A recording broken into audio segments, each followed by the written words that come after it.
Wow! నిజంగా he is here to stay and ఇలానే ఆడితే గనక ఐపీఎల్ 2024 ఈ టైటిల్ ఎస్ఆర్హెచ్‌దే. దీంట్లో there is no doubts Suman. చాలా చాలా important as a opener form and it's very lucky that Travis Head మంచి ఫామ్లో ఉన్నాడు.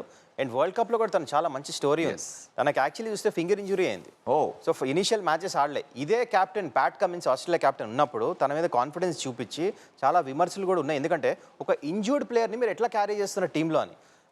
చూడండి వరల్డ్ కప్ ఫైనల్ గెలిపించాడు తనే కొట్టి. సో ఆ కాన్ఫిడెన్స్ ఉంది. ప్యాట్ కమిన్స్కి తినకు చాలా మంచి రిలేషన్షిప్ ఉంది. ఇక్కడ కూడా ఫస్ట్ గేమ్ ఆడలే ఎస్ఆర్హెచ్కి, సెకండ్ గేమే ఆడిపించారు, తీసుకొచ్చా, చేంజ్ చేశాడు, అప్పటి నుంచి ఇంపాక్ట్ చూపిస్తున్నాడు. His form is terrific. ఇంత టెక్నిక్ కూడా చూస్తే చాలా అన్యూజువల్ ఉంటుంది. ఏంటంటే నార్మల్ ఓపెనర్స్ ఏం చేస్తారంటే లైన్ ఆఫ్ ద బాల్ దగ్గరికి వెళ్ళి ఆడతారు. కానీ ట్రావిస్ హెడ్ ఏం చేస్తాడు, inside the line of the ball ఉంటాడు. అంటే బాల్కి లోపల వైపు ఆడతాడు, ఆఫ్ సైడ్ ఎక్కువ. సో దాన్ని కవర్ చేస్తే లెగ్ స్టంప్ మీద వేసినప్పుడు లెగ్ స్టంప్ మీద సిక్స్లు కొడుతున్నాడు. సరే ఫాస్ట్ బౌలర్స్కి మంచిగా ఆడుతున్నాడు, స్పిన్నర్లను తెస్తే స్పిన్నర్లను కూడా పెద్ద షాట్స్ ఆడుతున్నాడు. So it's a complete different game plan. మరి ముందు చూడాలి టీమ్స్ని దీన్ని ఎట్లా టాకిల్ చేస్తారో దాని మీద డిపెండ్ అయి ఉంటుంది ట్రావిస్ హెడ్ ఫామ్.